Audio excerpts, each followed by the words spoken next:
Guys, grabe na talagang social media ngayon. Sobrang daming mga videos na kumakalat. Pero, merong isang video na talagang na-call out yung attention ko. Ito, panoorin nyo. Pasok ko na lang, sir. Apo. Sige, hintayin mo muna yung ticket mo. Apo, antayin ko na. Kayo, nire-respeto kayo, binibigyan kayo ng chance para hindi kayo makompromiso, ayaw nyo makinig. Tapos dadating tao, sasabihin mo, tinikita mo? Opo, pasensya na, sir, ha? Pasensya na po. Hindi pa, pasok ko na lang po. Pero, Hindi mo sorry, muna sir, yung ticket, hindi maganda yung approach mo, hindi ko gusto. Sorry po, sorry po. Ako na humingi ng pasensya, sir. Pasensya na po. Ha? Kasalanan ko naman po. Hindi, ang akin yung approach mo. Sorry, sir. Sorry po.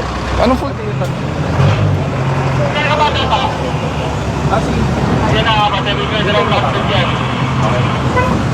Bayaran ko na, sir. Pasensya Hindi na. problema yung bayad, ang sa akin yung approach natin. Sorry, Di ba? sir. Apo. Nung nakita mo ko, ay, Ay, oo nga, sir. Hindi. Pasensya. pag wala ako, ganun na lang. Hindi, okay lang, sir. Pasensya na po. Ako na humingi ng pasensya. Opo. Yun guys, nakita nyo naman yung video, di ba? Merong isang police captain at mga tropang MMDA. Wala namang problema sa apprehension eh. Normal yan, trabaho nila yan eh. Trabaho ng MMDA na mag-clearing ng mga kalsada, sidewalk, anong mga obstruction dyan, i-clear nila. Okay, walang problema doon. Ang problema doon, yung approach na tinatawag ba? Hindi ako galit sa'yo, hindi kita kilala personal, nagbigay lang ako ng komento dito kasi nakita ko yung galit, himutok, sobrang kalat na. At nababasa ko sa mga comment, lahat negative.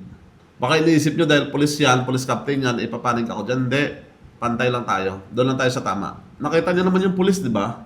Nagpatikit na eh. Siguro nakailang, sir, pasensya na po. Sir, sorry po. Sir, pasensya na po. Sir, sorry po. Opo. Yun lagi binabanggit ni sir. Paano yung pasensya? Ibig sabihin, tanggap niya yung kasalanan niya. Ibig sabihin, aminado siya. Ang punto ko doon, the way na itrato mo yung police na pagsalitaan mo ng ganun, hindi ata makatarungan yun.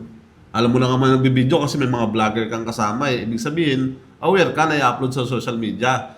Meron ka pa mic kasi napakalinaw ng boses mo. Pero sana naman sir, ayusin naman natin yung approach natin. Maging magalang tayo. Buti pa kayong bata, nagpupo. Pero ikaw, hindi ka nagpupo, di ba? Alam mo naman sir, na pag in-upload yan sa social media, puputok yan sa lahat, sasabog yan. Napahiya naman yung pulis. Paano ng pamilya niya? Paano pag may anak yun, sasabihin ng mga classmates niya, "Uy, si daddy mo yun ah." Sana man lang, blinerd mo yung mukha ni sir para at least kahit paano. Hindi naman nakakaya na pinagsasermonan mo siya, pinagsasabihan mo siya, di ba? At meron pa isang video, retired police naman. Ito, panoorin nyo. Kunin nyo na po yung mga gamit nyo. Ayaw nyo, ako magpapahatid sa inyo sa bahay.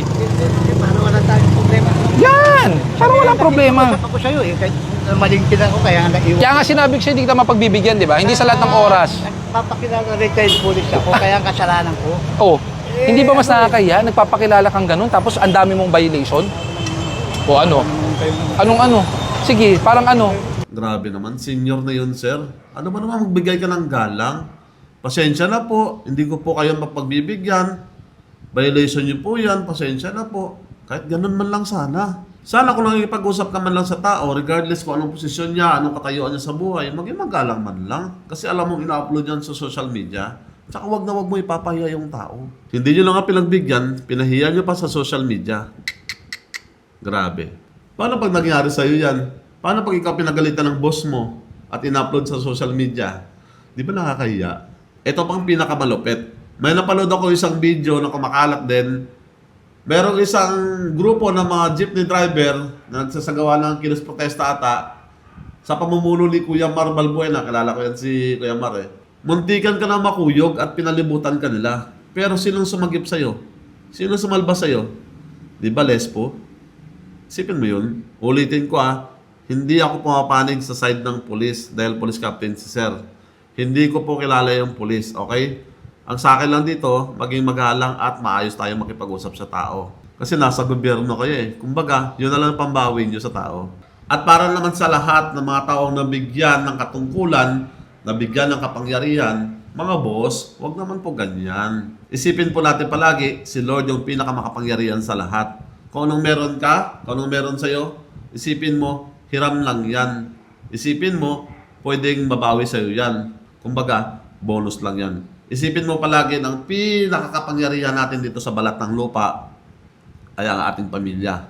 Ang mga taong nakapaligid sa atin, ang mga taong nagmamahal sa atin.